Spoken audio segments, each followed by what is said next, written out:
Atlanta police are investigating after a mother was killed this week near Cleveland Avenue in Atlanta. Now, this is the victim. She's Courtney Reese. August 20th, 2024, 9 p.m., a residential street in Atlanta. The kind of neighborhood where porch lights stay on and people wave to strangers. But tonight, something's different. A Ring camera is recording. The lens captures everything.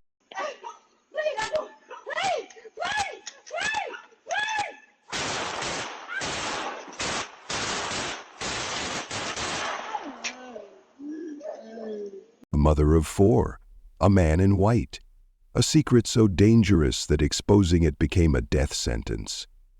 And here's the twist that'll haunt you. This family had already buried one daughter 3 months ago. Gun violence took her too. Now they're planning another funeral. But before we dive into what pushed a man to hunt down the mother of his children and execute her in cold blood, answer me this. What secret is worth dying for, or killing for? Welcome to Shadows of Crime, where we don't sugarcoat the darkness. If you're ready for stories that hit different, smash that subscribe button, drop a like, and share this video with someone who can handle the truth. Tell us in the comments, where are you watching from today? Let's build this community. Courtney Reese was 32 years old, born and raised in Atlanta, Georgia. A city girl through and through. But if you asked anyone who knew her, they wouldn't tell you about where she was from. They'd tell you about who she was. Her sister Lena described her best. She was a vibe, the life of the party, everybody's hype man. She loved to make party food. Courtney was the friend who showed up with trays of wings and mac and cheese without being asked. The one who hyped you up when you were down. The one whose laugh was so contagious you couldn't help but join in. She had 4 kids, 3 daughters, ages 13, 9, and 6, and an 11-year-old son. And those kids? They were her entire world. Every morning started the same way: school runs, packed lunches, reminders about homework. Every evening ended with dinner around the table, help with assignments, bedtime stories. Courtney wasn't just their mom. She was their protector, their provider, their safe place. She was the kind of person who'd call you out of nowhere just to check in. No reason, no drama, just, "Hey, stupid, what are you doing?" Laughing about nothing and everything. The day before she died, Courtney called her sister. They were joking around, talking about something happening downtown. Just a regular conversation between sisters who talked every day. Lena told her she was at work and would call her back once the store cleared. She never got the chance. Days later, Lena posted online, her grief spilling out in raw, unfiltered words. "I just want my sister back. I can't stop driving and crying. That video." Hearing her plead to that monster and gasping for her last breath, "I just keep replaying it. I don't want to talk to anyone. I don't want to be around anyone. I just want to curl up and cry all day. I miss hearing her call my phone saying, 'Stupid, what are you doing?' and me replying, 'I'm at work, girl,' and her saying, 'Oh, I forgot.' If I had known yesterday was going to be the last time I talked to her, I would have stayed on the phone longer. But I told her I was at work and I'd call her back." Lord Jesus, why? But here's the part that makes this story even more devastating. Courtney's family was already drowning in grief. 3 months earlier, May 24th, 2024, Courtney's younger sister, 29-year-old Samatria Edwards M. Cord, was killed. Samatria was at a family member's repast in Decatur, a gathering to honor someone they'd lost. People were eating, talking, remembering. It was supposed to be a moment of peace. Then shots rang out from several houses down the street. Samatria was standing in the crowd. A stray bullet struck her. She collapsed, rushed to the hospital, but it was too late. She died from her injuries. A 16-year-old suspect was identified, but no arrest was ever made. Their father, Travis Edwards, buried his daughter in May. He stood at her grave, shattered, trying to make sense of senseless violence. Almost exactly 3 months to the day after Samatria's death, tragedy struck the Edwards family again. And this time, it wasn't a stray bullet. It wasn't random. It was targeted. It was personal. After losing her sister, Courtney made a decision. She was done with the chaos, done with the drama, done with anything or anyone that might bring danger to her doorstep. She was going to straighten out her life, for her kids, for herself. She distanced herself from risky situations. She cut ties with people who brought negativity, and she ended her relationship with her boyfriend, Derek Rankins, known on Instagram as Big Dior or Derek Fruff. It seemed like the right move, the safe move, but ending that relationship would be the decision that cost her everything. Courtney thought she was protecting herself and her children. She had no idea that walking away would make her a target. Derek Rankins had just gotten out of jail, and the first thing on his mind? Finding Courtney, not to talk, not to reconcile, not to co-parent their children. He was hunting her. According to family members and posts flooding social media, Courtney had told friends something about Derek, something he never wanted anyone to know. She revealed that Derek, who publicly identified as straight, was secretly involved with men. In a world where image is everything, especially on the streets, especially in certain circles, Courtney's revelation didn't just embarrass Derek, it destroyed him. His reputation? Shattered. His credibility? Gone. His manhood, in his eyes and the eyes of those around him, questioned. Social media exploded. People claiming to be Courtney's family members came forward, confirming the story. Screenshots, receipts, gossip spreading like wildfire. One alleged cousin posted, "Y'all speaking on and don't know. Dude got caught having sex with another man. My little cousin exposed him. He was her boyfriend." Whether it was true or not didn't matter anymore. The damage was done. Derek was furious, humiliated, and he wanted revenge. Not the kind of revenge where you blast someone on Instagram or key their car. The kind of revenge that ends in blood. Courtney knew he was looking for her. Friends warned her. Family told her to be careful. She tried to stay cautious, keeping her movements low-key, avoiding places where she might run into him. But on the night of August 20th, she was outside her home on Springside Drive. It was around 9 p.m. The air was warm, the street was quiet, and then Derek found her. She saw him before he got close. Dressed head to toe in white, hood pulled up, face half hidden in shadow.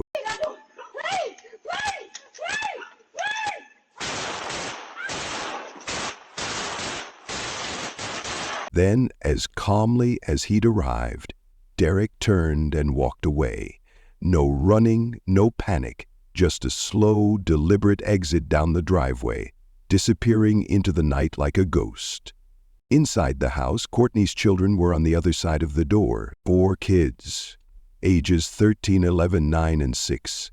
They heard everything, the pleading, the gunshots, the silence that followed. They heard their mother die. Neighbors called 911. Officers arrived within minutes. They found Courtney on the porch, surrounded by shell casings, her body riddled with bullets. And Derek Rankins? He vanished. But this story? It was far from over. Pause for a second. If you've ever kept a secret for someone, or had your own secret exposed, drop a comment. How far would you go to protect your reputation? And when does protecting yourself cross the line into something darker? Let's talk about it. Officers arrived at Springside Drive just before 9 p.m. Blue lights flashing, radios crackling, neighbors standing on porches trying to make sense of what they'd just heard. They found Courtney on a neighbor's porch, lying in a pool of blood, suffering from multiple gunshot wounds. Paramedics rushed in. They worked fast. Compressions, tourniquets, desperate attempts to stop the bleeding. But there was nothing they could do. Courtney Reese was pronounced dead at the scene. The Ring camera footage captured everything. Every second, every shot, every plea. News outlets got their hands on it but refused to air it. Too graphic, too brutal, too real. But social media doesn't have those same rules. The video leaked, it spread. And Courtney's family, her father, her sisters, her children, had to watch their daughter, their sister, their mother, plead for her life before being gunned down in cold blood. No family should ever have to see that. The next day, August 21st, Atlanta police issued an arrest warrant for Derek Rankins, 33 years old. He was considered armed and extremely dangerous. A citywide manhunt was launched. Officers canvassed neighborhoods, tips poured in, but Derek was a ghost. Days passed, no sign of him. The family was terrified. If he killed Courtney in broad view of a camera without hesitation, what would stop him from coming back? What would stop him from hurting someone else? Every knock on the door felt like a threat. Every car that slowed down felt suspicious. Courtney's father, Travis Edwards, was living in a nightmare. He'd buried one daughter 3 months ago. Now he was planning another funeral, and the man responsible was still out there. The city was on edge, and Derek Rankins was running out of places to hide. On August 27th, 1 week after Courtney's murder, law enforcement got a tip. Derek Rankins was holed up in a home in Stockbridge, Henry County. The Southeastern Fugitive Task Force, led by U.S. Marshals, mobilized immediately. This wasn't your average arrest team. These were specialists, trained to track down the most dangerous fugitives in the country. The task force included officers from multiple agencies, including an 18-year veteran from the Atlanta Police Department. They surrounded the house, weapons drawn, eyes sharp. When they moved in to arrest him, Derek Rankins opened fire. Bang, bang, bullets tore through the doorway. Officers scattered, taking cover behind vehicles and walls. One of the rounds hit the APD officer, an 18-year veteran, in the arm. He went down, clutching his wound, blood seeping through his fingers. But he was alive. Derek barricaded himself inside the house. For 2 hours it was a standoff. Negotiators tried to talk him out. SWAT teams positioned themselves around the perimeter. Helicopters circled overhead. But Derek wasn't coming out. Eventually, officers made the call. They breached the home, moving room by room, clearing corners, weapons raised. And then they found him. Derek Rankins was dead. Here's where it gets complicated. Officials never confirmed how Rankins died. Did he take his own life? Or was he killed in the shootout? The Georgia Bureau of Investigation took over the case, but details remain murky. No official statement. No autopsy results released to the public. What we do know is this. Derek Rankins made sure that if he was going down, he wasn't going down alone. He killed Courtney. He shot a cop. And he forced law enforcement into a deadly confrontation that could have ended with even more bodies. Atlanta Police Chief Darren Shearbaum addressed the media shortly after the standoff ended. "I thank God for having the hand of protection over our officers today. Our investigator is recovering, and we are grateful his injuries were not life-threatening." Atlanta Mayor Andre Dickens released a statement condemning the violence. "This man had no business having a gun in the first place. Domestic violence is a national crisis, and we must all band together and say no more." And Courtney's father, Travis Edwards, who had now buried 2 daughters in 3 months, said this: "Honestly, this was the best outcome because this guy was a danger to others while on the run. I wish death upon no one, but he deserves exactly what he got." Derek Rankins was gone, but the damage he left behind, that would last forever. On August 23rd, 3 days after Courtney's murder, friends and family gathered to honor her life. Purple balloons filled the sky, dozens of them, rising slowly into the evening air, carrying prayers, memories, and goodbyes.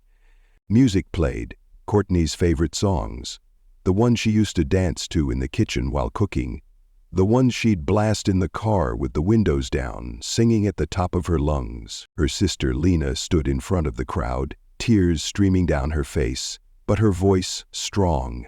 She didn't deserve this. Her kids will miss her. Her sisters, her brother, her dad, her mom. We're all going to miss Coco. Coco.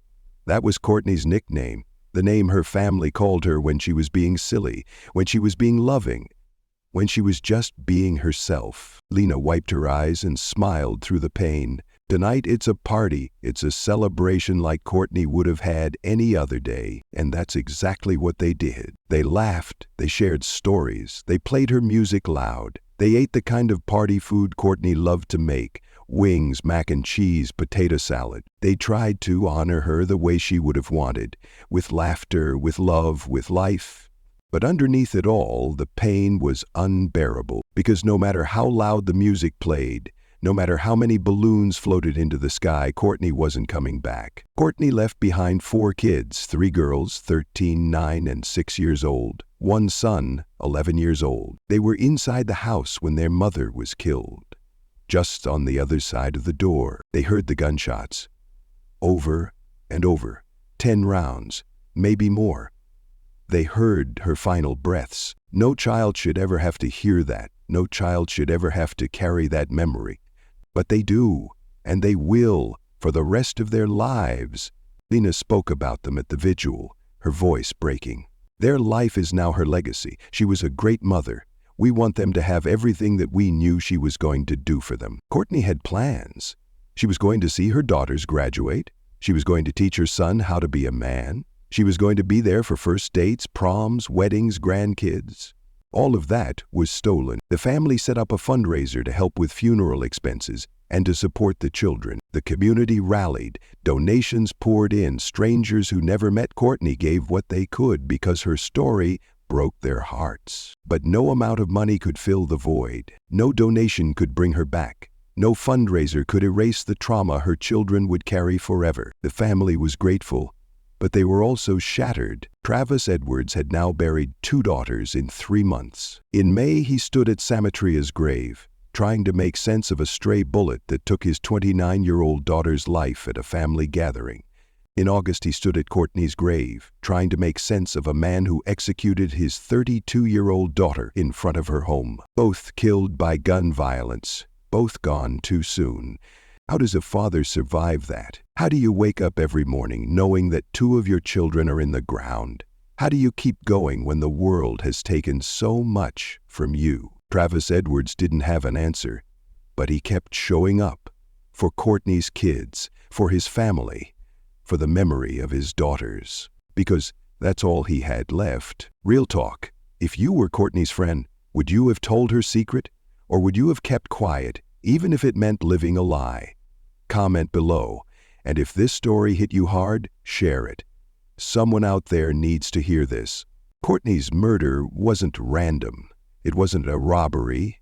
It wasn't a case of wrong place, wrong time. It was the result of rage, betrayal, and a deadly need for control. Atlanta Mayor Andre Dickens called domestic violence a national crisis. And he's right. The numbers don't lie. 1 in 4 women experience severe intimate partner violence in their lifetime, according to the CDC. When a gun is involved, the risk of death increases by 500%, according to the National Coalition Against Domestic Violence. Thousands of women are killed every year by current or former partners.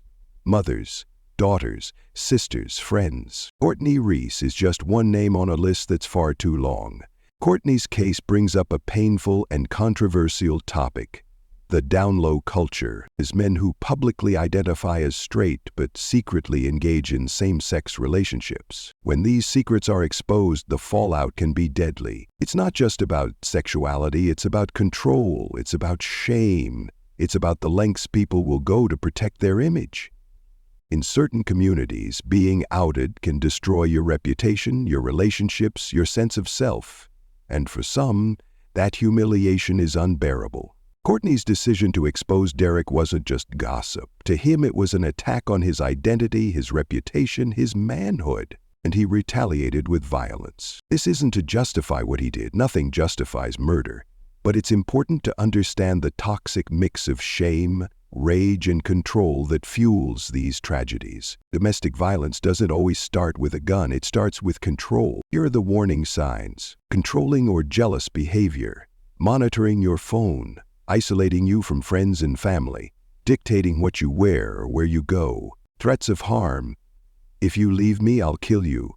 If you tell anyone, you'll regret it. Escalating arguments or physical violence, pushing, shoving, hitting, it always gets worse. Isolation from friends and family, cutting you off from your support system so you have nowhere to turn. In Courtney's case, the escalation was sudden, but it's possible that warning signs were there, just unreported or unrecognized. What can be done? Education. Friends, family, and communities need to know the signs. If you see something, say something. Support. Victims need safe spaces to seek help without fear of judgment. Hotlines, shelters, counseling, these resources save lives. Policy, stronger enforcement of protective orders, better tracking of abusers with access to firearms, laws that actually protect victims instead of just reacting after they're dead. Community, neighborhood watch programs, support for at-risk families, resources for survivors. Courtney's death didn't have to happen, but it did. And unless we start taking domestic violence seriously, it'll keep happening. Courtney Reese was more than a headline. She was a mother, a sister, a daughter, a friend. Her infectious smile lit up every room she walked into. Her kids were her world. Everything she did, every decision she made, was for them. She loved to cook. She loved to laugh. She loved to bring people together, turning ordinary moments into celebrations. And she died begging for her life on a neighbor's porch while her children listened from inside. If you or someone you know is in a dangerous relationship, reach out. National Domestic Violence Hotline, 1-800-799-SAFE, 7233. There are resources, there is help, you are not alone. Don't wait until it's too late. Don't assume it'll get better. It won't. Courtney's story is a reminder that secrets can kill, that betrayal can be deadly, that domestic violence doesn't discriminate. Her 4 children will grow up without their mother. Her father buried 2 daughters in 3 months. Her family will never be whole again. So here's what I want you to think about. How do we stop this from happening again? How do we protect the Courtneys of the world? And when does exposing the truth become more dangerous than keeping the secret? Leave your thoughts in the comments, and if this story moved you, share it. Because Courtney's life mattered, and her death should mean something. This is Shadows of Crime. We don't look away. We don't sugarcoat. We tell the stories that need to be told. Rest in peace, Courtney Reese. You deserved so much better.